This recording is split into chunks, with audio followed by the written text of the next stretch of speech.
It began not with sirens, but with silence.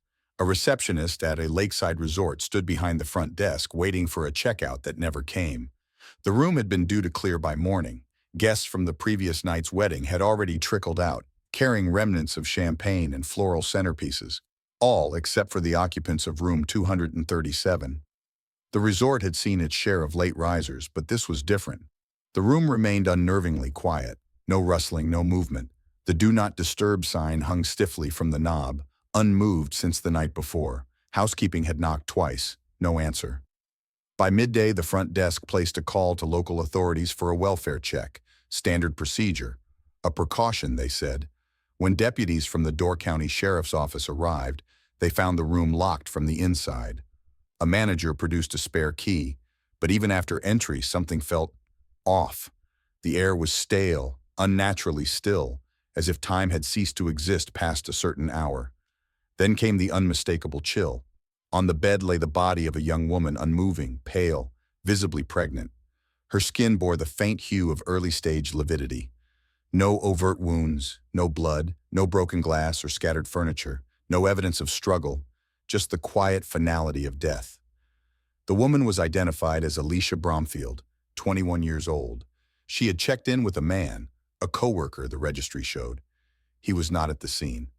In the corner of the room sat her cell phone, turned off, and a small suitcase, unopened. Nothing had been unpacked. No signs that the room was ever lived in, only that it had become a tomb. Later that day, dispatch received a 911 call from several miles away.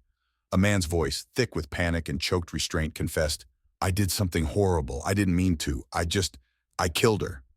The man on the phone was Brian Cooper, 37. His voice was tight, controlled in bursts, but cracking under the weight of what he'd done.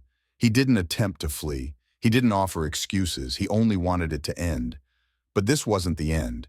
It was only the first piece of a deeply disturbing puzzle, one that would stretch back months and reveal a toxic dynamic built not on passion, but on control. In homicide investigation, some crimes scream for attention. Crime scenes drenched in chaos, motives etched in rage. Others whisper, the kind where everything seems intact on the surface until you scratch just enough to see what festers beneath.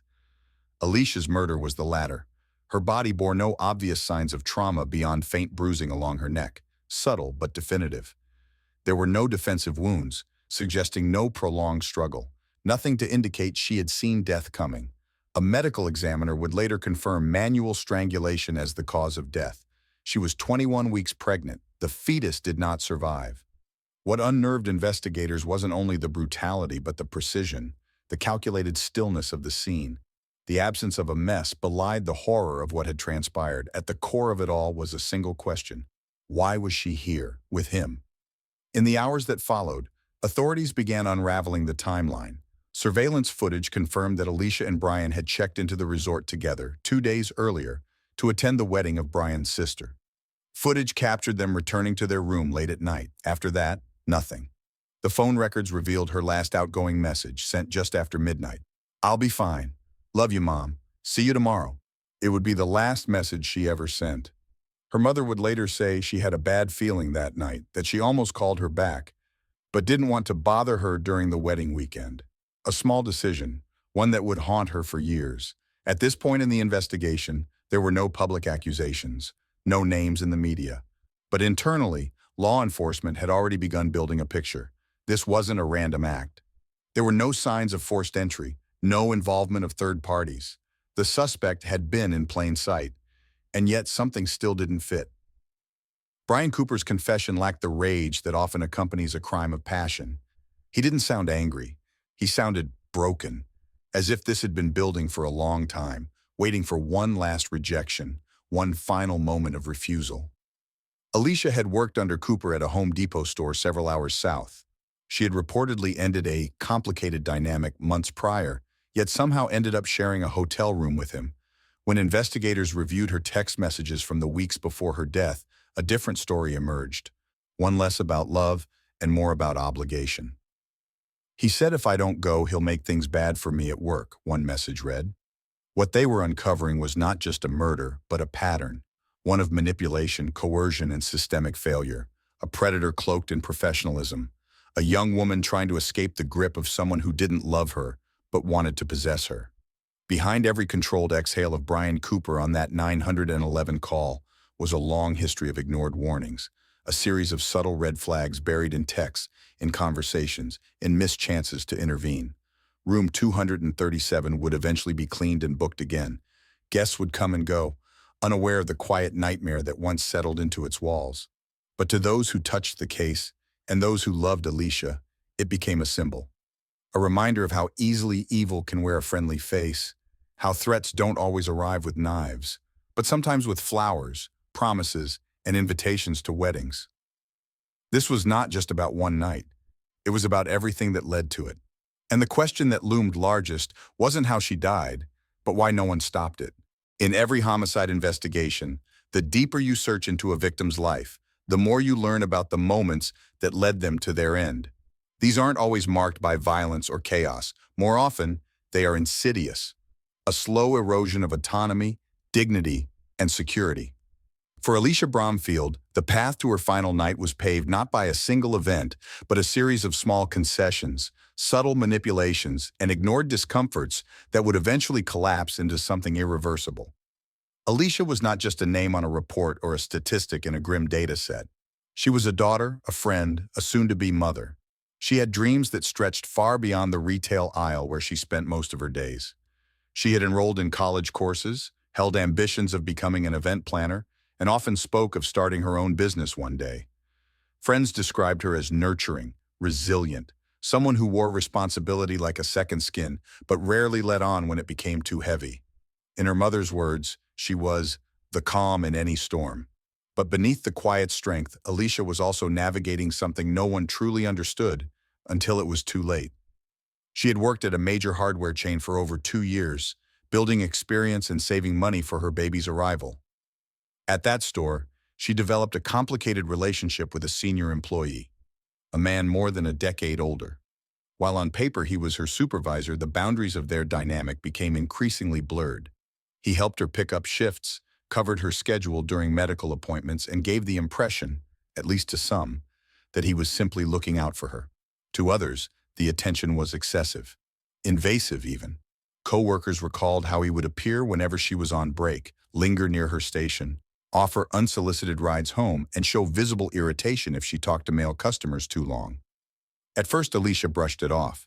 He was intense, sure, but she thought she could manage the situation by being polite, deflecting when necessary. She didn't want to jeopardize her job, especially not while expecting a child. It's a pattern seen too often in workplace abuse, the slow entanglement of dependency and control. What starts as mentorship or concern gradually distorts into surveillance, entitlement, and emotional manipulation. For Alicia, those lines were becoming harder to keep clear. She confided in her mother about the discomfort but downplayed the severity. "It's just work stuff," she had said once. "He means well, but I'll set boundaries." Then came the invitation. There was a wedding that weekend. A family event, not hers, but she was asked to attend anyway, to be the plus one of the same man who had become a fixture in her life, and, increasingly, in her thoughts. She didn't want to go. In fact, she had told multiple people that she felt uneasy about the trip. But according to texts later retrieved from her phone, she felt trapped. "If I don't go," she wrote to a friend, "he'll make things difficult at work. I'm already hanging by a thread there." Her mother begged her to reconsider. They argued the night before she left, a quiet but tense exchange. Her mother insisted, why go with someone she no longer trusted? Why not stand her ground?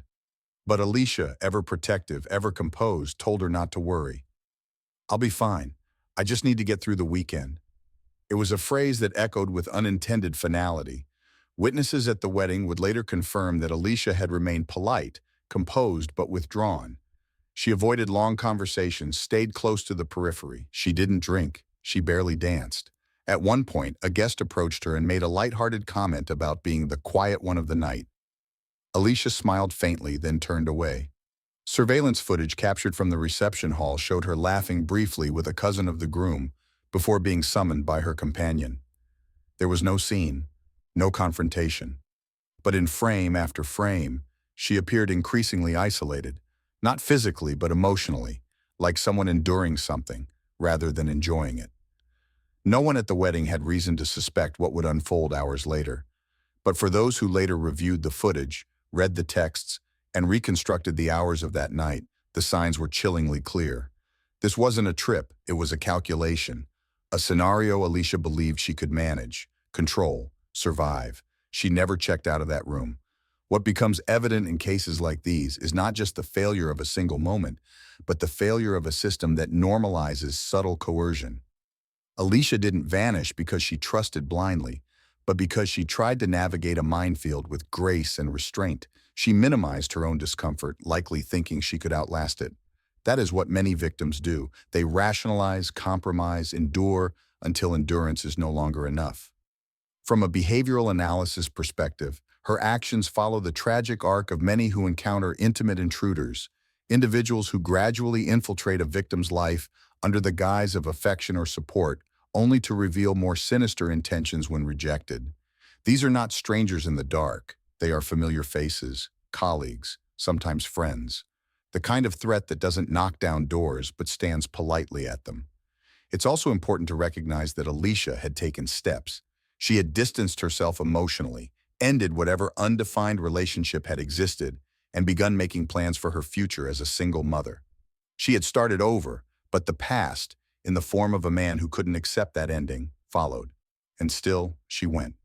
To keep her job, to keep the peace, to avoid a conflict she no longer had the energy to fight. In hindsight, everything seems obvious. The warning signs blink like hazard lights. But in real time, within the complexities of human relationships, those signs are often blurred by fear, confusion, and the hope that maybe, just maybe, this time will be different. It wasn't. In the days that followed the discovery of Alicia Bromfield's body, investigators were tasked with an emotionally wrenching duty, piecing together the timeline of her final hours, not only to understand how she died, but to comprehend why she ended up in that hotel room at all. What emerged from the logs, the footage, and the digital footprint she left behind was the story of a young woman reluctantly stepping into a journey she never wanted to take. A journey driven not by trust, affection, or celebration, but by pressure, coercion, and fear of professional retaliation. According to travel records, Alicia had left her Illinois home late in the week, making the long drive north into the wooded, rural calm of Door County. She wasn't heading there for a vacation, nor was she visiting family. She had accepted an invitation from a man who had once held sway over her employment, a man who was no longer her direct supervisor, but still hovered in her life like a shadow, too persistent to ignore. She made the trip because she felt she couldn't say no. And that's not speculation. It was written plainly in her text messages, backed by testimony from friends and family who had pleaded with her to reconsider. "I'll be okay," she wrote to her mother the night before departing. "He just wants me to go for the weekend. I won't let anything weird happen." What stands out most to criminal profilers and behavioral analysts is not just the tone of resignation in that message, but the subtle choice of language. She didn't express excitement or even mild enthusiasm. She framed the trip as a test of endurance, as though it were something to be survived rather than enjoyed. It's a hallmark of psychological duress, particularly among those trying to preserve their livelihood or reputation in the face of inappropriate power dynamics.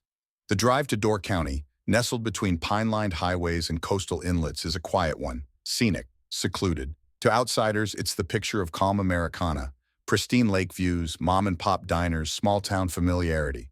For couples and families, it's a charming retreat, but for Alicia, it was the backdrop to her growing apprehension. Hotel surveillance confirmed the pair arrived mid-afternoon, checking into the room under both names. The reservation had been made in advance, and though Alicia had her own ID, only one credit card was used. Nothing about the interaction raised alarms with hotel staff, no arguing, no visible distress. But for those trained in behavioral cues, the images from the lobby reveal a different story. Her posture was tight. She avoided extended eye contact. She stood slightly behind him at check-in. These are the kinds of micro-behaviors that don't mean much alone, but together paint a grim picture of discomfort. Someone going through the motions, playing along to avoid escalation. Later that evening, the wedding reception commenced at a local hall. It was by all accounts a lively event. Music, laughter, a slideshow of old family photos. Alicia had no connection to the bride or groom. She was simply the date. Photographs from the evening show her smiling, an image many would later cling to, But those who were there in person remembered something else, a kind of detachment. She stayed at the edges of conversations, checked her phone frequently, and drank water throughout the evening, despite offers to toast or celebrate. One of the bride's cousins would later describe her as very sweet, very quiet, almost like she didn't want to take up space.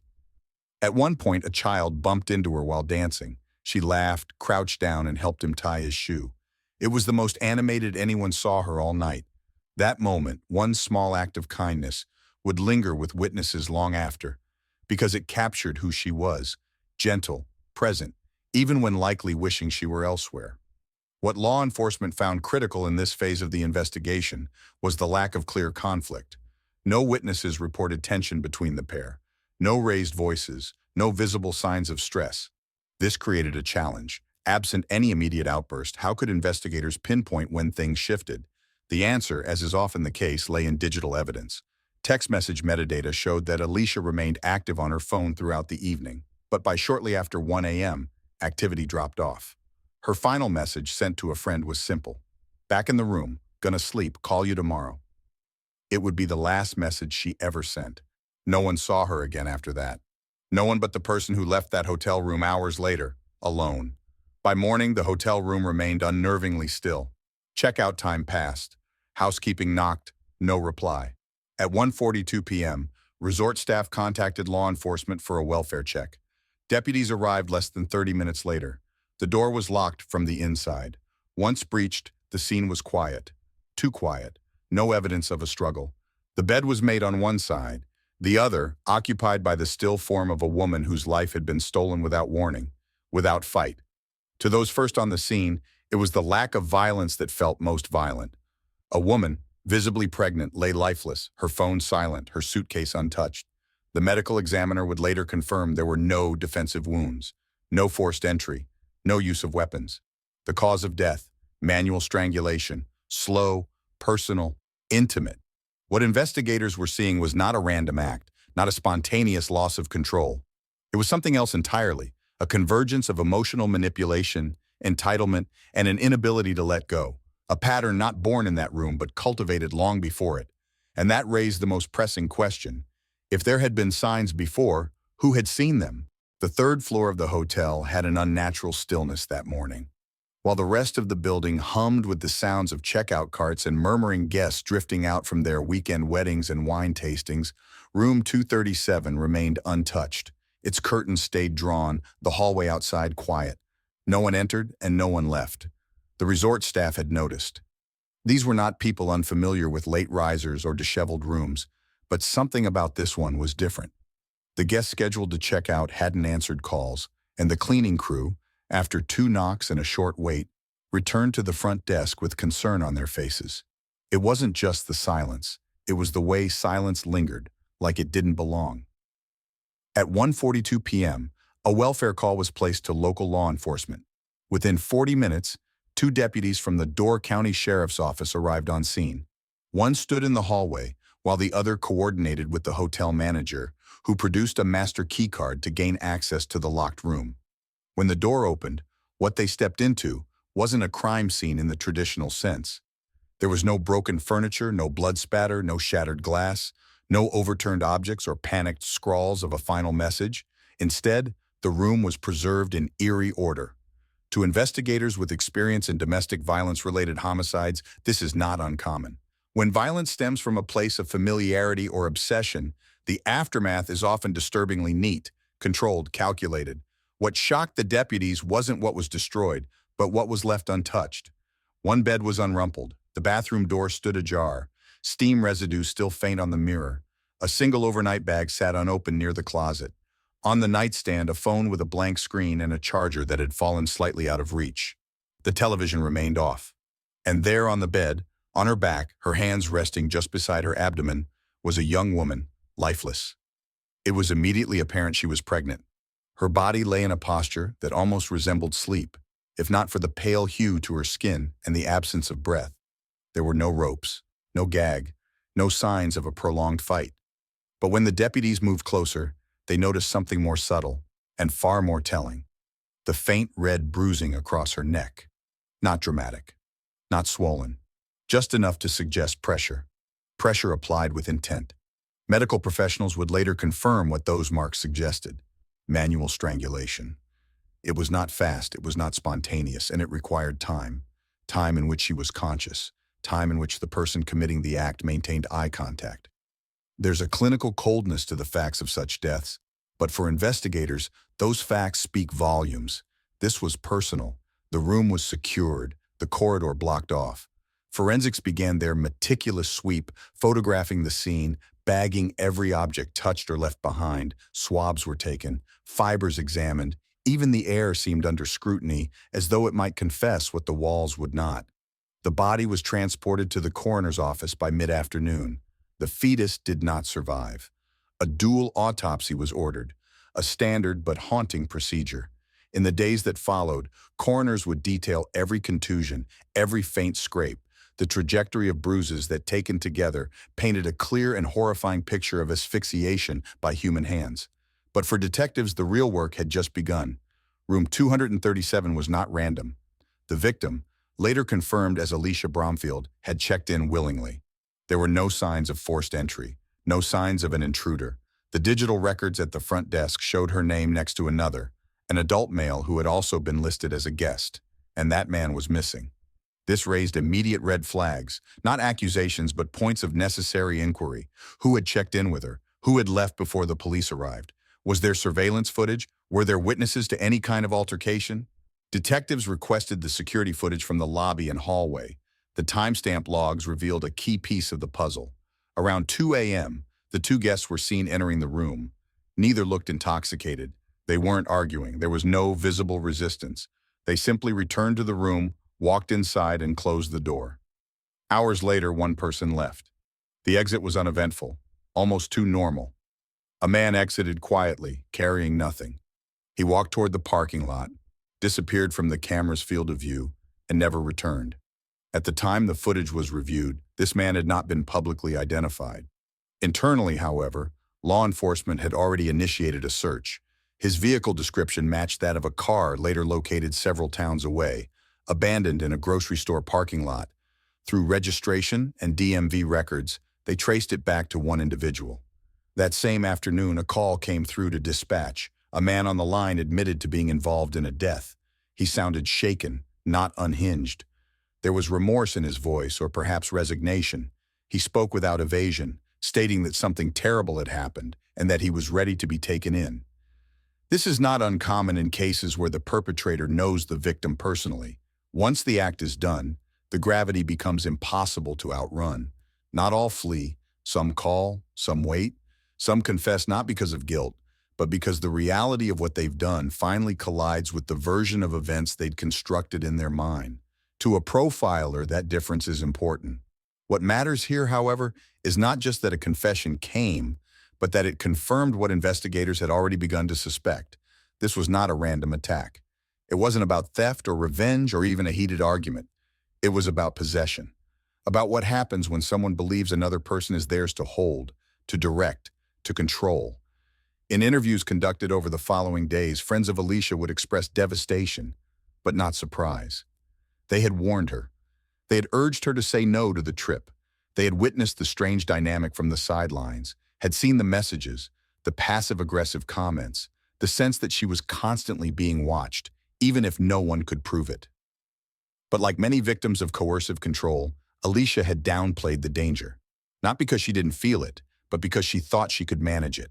That belief, that she could maintain peace, even in a storm she didn't create, is what investigators kept returning to. It's what made this case especially cruel. She had made plans for her future. She was preparing to become a mother. She had survived the hard part, making the decision to move on, to sever ties, and yet her final act was still colored by compromise. Room 237, by all measures, was just a hotel room. But to the trained eye, it was a theater of unspoken fear and irreversible harm, a space where silence screamed and nothing moved until it was too late. The truth about violent crimes, especially those carried out by individuals close to the victim, is that they rarely begin with violence. They begin with patterns, small, almost imperceptible shifts in behavior, gestures disguised as concern, attention masked as affection, and control disguised as love. When investigators stepped back from the immediate forensics of room 237, Their focus turned to the man whose name appeared alongside Alicia's on the hotel registration, the man who had accompanied her to Door County, the man who had vanished the morning after she died. His name was already in the system by the time the phone rang at the sheriff's office that afternoon. The voice on the other end was subdued, measured, calm in a way that, to a trained ear, indicated not peace, but resignation. The man didn't yell. He didn't stumble over his words. He didn't even ask what was going to happen next. He simply said he had done something terrible, that she was gone, that he hadn't meant for it to happen, but it did. It was not a confession rooted in remorse, at least not initially. It was a statement of fact, as though he had finally crossed a line that he had been approaching for a long time, and now there was no turning back. He didn't fight his arrest. He didn't attempt to run. When officers found him sitting alone near a rest stop miles away from the hotel, his car parked in plain sight, he made no effort to resist. In his pocket, he still carried the room key. To understand the motive behind Alicia's murder, law enforcement had to trace the history of their relationship, not as outsiders looking in, but as analysts looking for patterns of dominance, entitlement, and unresolved emotional fixation. What they found was a troubling dynamic that had evolved over time, long before that weekend. The suspect had been Alicia's supervisor at her workplace for over a year. Older by nearly 2 decades, he had developed what began as a mentor-like attachment to her. He would help her navigate scheduling conflicts, offer unsolicited career advice, and provide rides when she was between vehicles. To outsiders, his attentiveness may have seemed harmless, supportive even, but underneath the surface, his interest was escalating. He began texting her outside of work hours. He grew possessive when she spoke to male coworkers. He showed up unexpectedly at her breaks. His presence became inescapable. Several of Alicia's friends recalled moments when she expressed discomfort, not fear, yet, but unease. She worried about losing her job if she pushed back too hard. She felt obligated to maintain civility, to tolerate the boundaries being pushed, because confronting them directly could have professional consequences. When she eventually ended the job and distanced herself, the messages continued.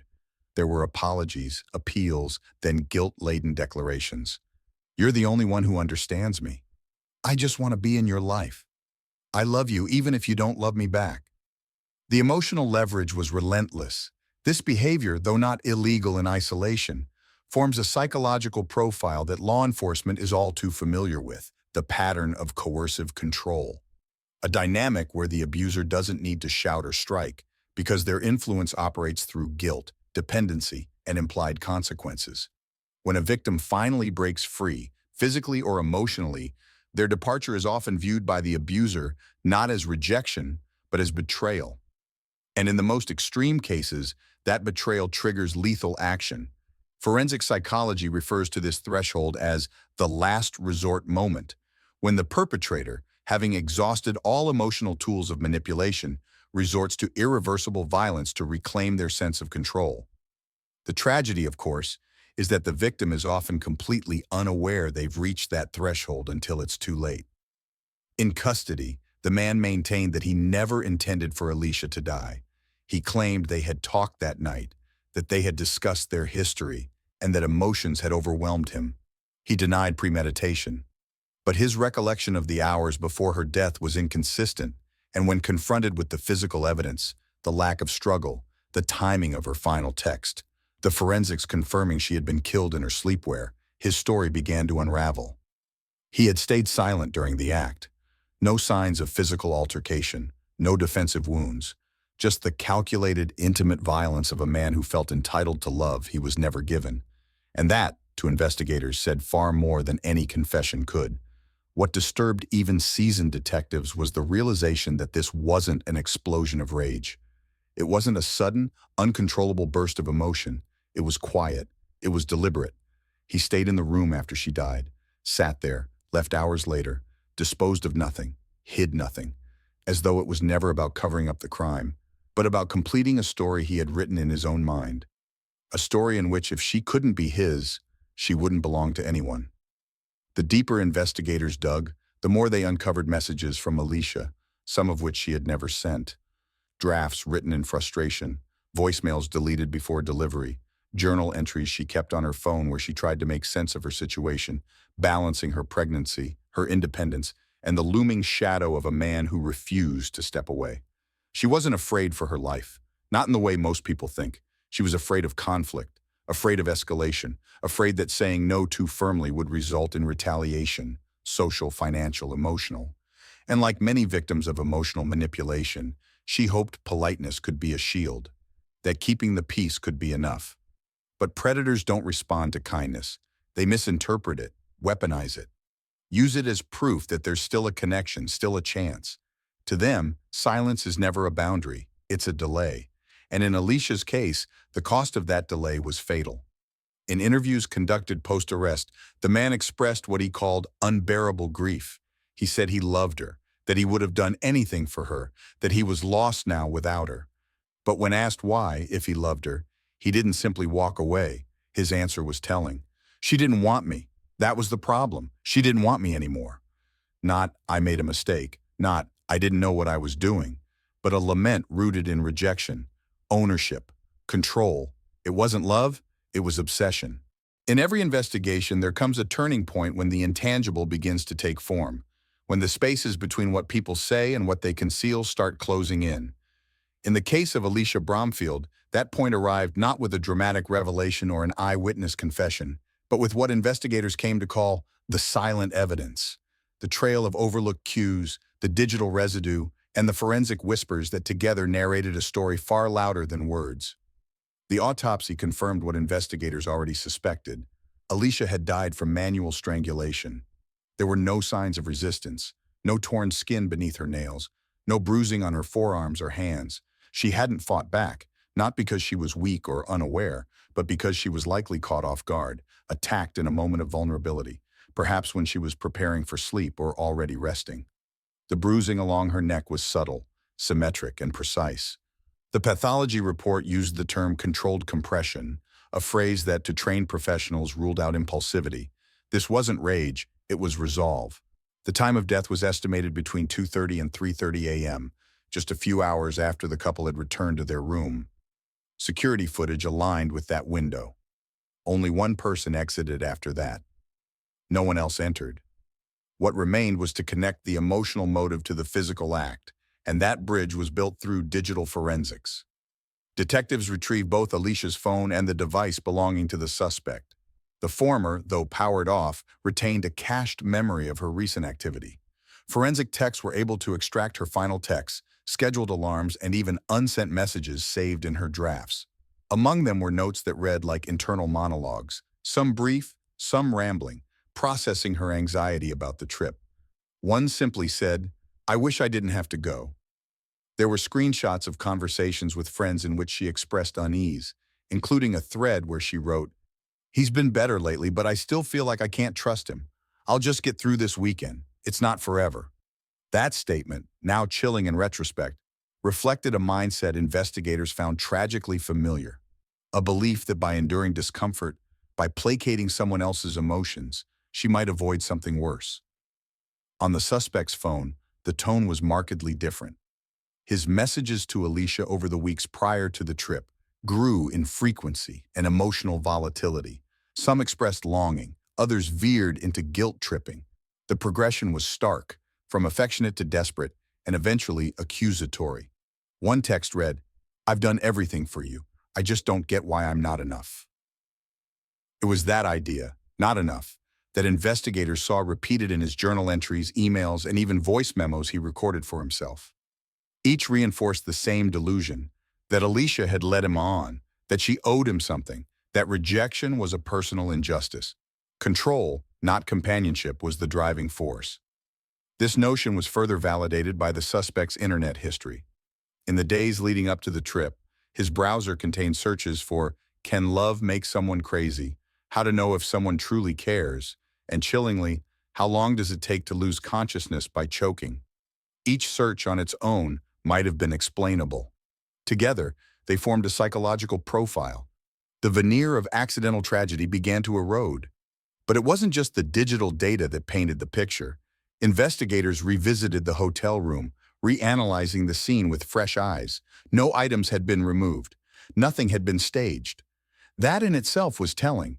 In crimes driven by guilt or panic, perpetrators often attempt to rearrange the setting, to remove incriminating objects, to wipe down surfaces, to simulate an accident. Here, everything was left intact. The phone charger still dangled from the wall. A half-filled water bottle remained on the dresser. Her clothes were folded at the foot of the bed. The lack of tampering suggested not detachment, but delusion. He hadn't tried to escape the crime because, in his mind, it wasn't a crime. It was to him the end of a misunderstood love story. Perhaps the most telling discovery, however, came not from the devices or the room, but from Alicia's voice, frozen in time through voicemails and video clips. In one message left on her mother's phone days before the trip, she sounded tired, yet hopeful. "I know things feel messy right now," she said, "but I'm going to get through it. I have to, for me and the baby." She believed in survival. She was planning for it. She had no intention of giving up or giving in. That mindset made the violence of what happened not just a crime, but a betrayal of her belief in a future. Investigators who work domestic-related homicides often speak of this kind of emotional residue, the unspoken part of the case that lingers long after the trial ends. In Alicia's case, it was everywhere, in her notes, in her voice, in the quiet dignity with which she tried to set boundaries without escalation. She didn't want drama. She didn't want confrontation. She wanted peace. But peace, for someone like him, meant possession. The technical evidence was now ironclad. Cell phone data placed both parties in the room throughout the night. Timestamps matched forensic estimates. The physical injuries confirmed the method of death. The suspect's statements, while vague, contained contradictions when weighed against the science. The prosecution wouldn't need a smoking gun. They had something more powerful, a pattern, and a victim whose silence had become the loudest testimony of all. In every major case of intimate partner homicide, or as in this one, a form of obsessive non-partner homicide, there comes a moment when the pattern reveals itself with painful clarity. It doesn't arrive in the form of a singular act of violence, but through a retrospective of moments, each small, each overlooked, that in isolation seemed benign. Together, they chart the trajectory of a life moving steadily toward danger, and a society that either didn't see or chose not to. As investigators and behavioral analysts began unpacking the history of Alicia Bromfield's relationship with her former supervisor, they weren't just looking for motive. They were identifying milestones in escalation, changes in behavior, moments of control, acts of emotional coercion, and systemic silence from the people and institutions around her. This wasn't about the weekend at Door County anymore. It was about everything that preceded it.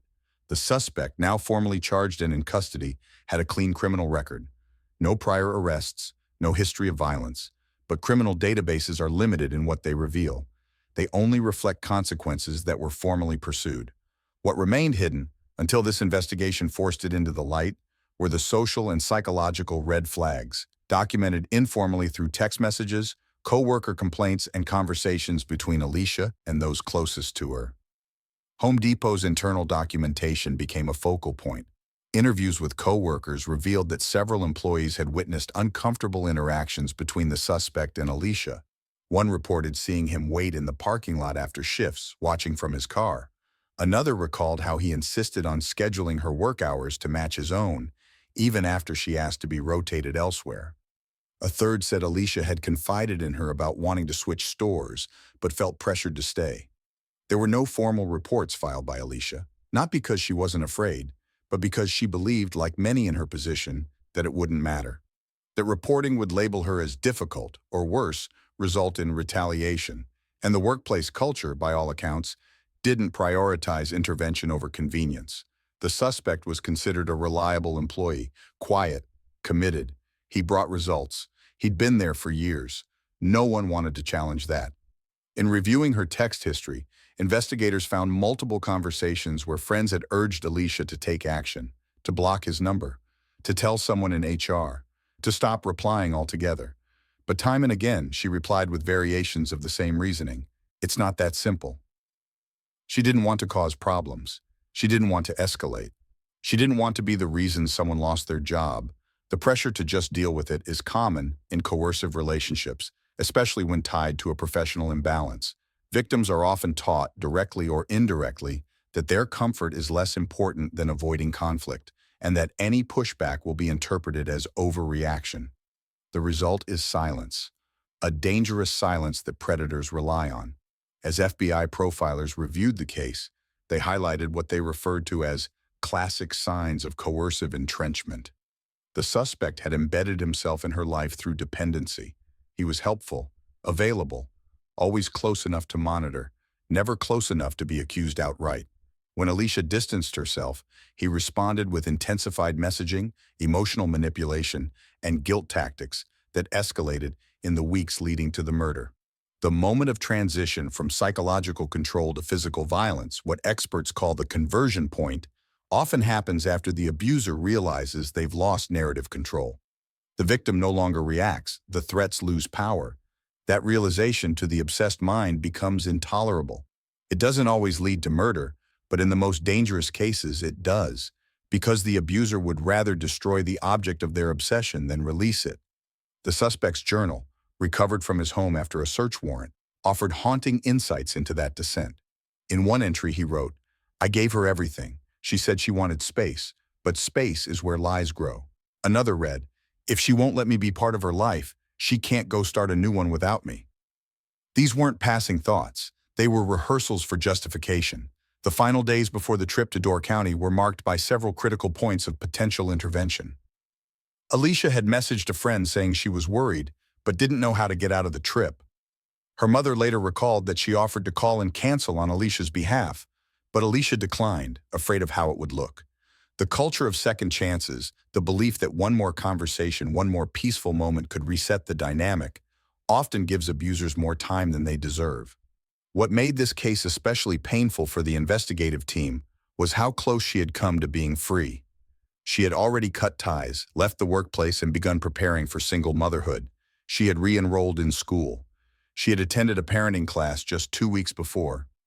She was rebuilding, slowly, but it was that rebuilding, her new future, that ultimately threatened his illusion of control. When interrogators sat across from the suspect in the days following his arrest, they approached not with aggression, but with methodical intent. His demeanor was subdued but firm.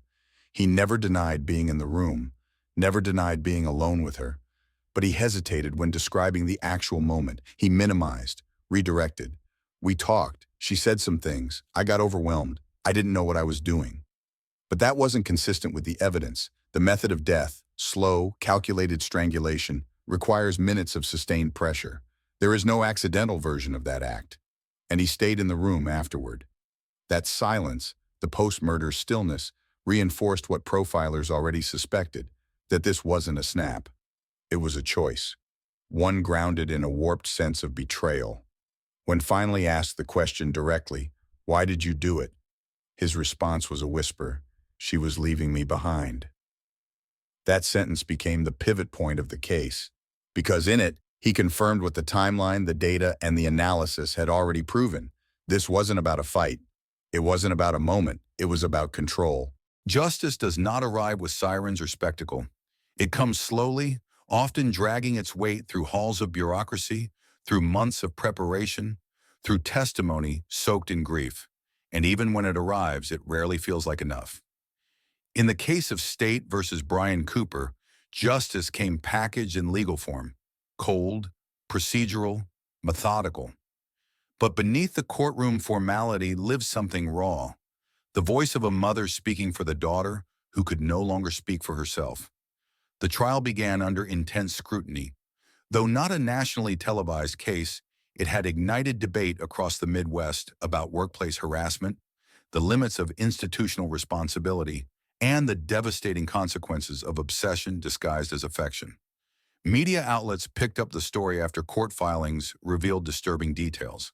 That the victim, Alicia Bromfield, was pregnant, that she had gone on the trip under perceived threat of professional retaliation, and that she had been killed by a man who believed her life was something owed to him. The prosecution approached the case not as a crime of passion, but as a calculated act of coercive control. In their opening statement, they reframed the narrative. This is not about love. It is about ownership. It is about entitlement. And it is about a young woman who said no and paid for it with her life. They built their case deliberately. Witnesses included forensic pathologists, behavioral experts, friends, family members, and digital analysts.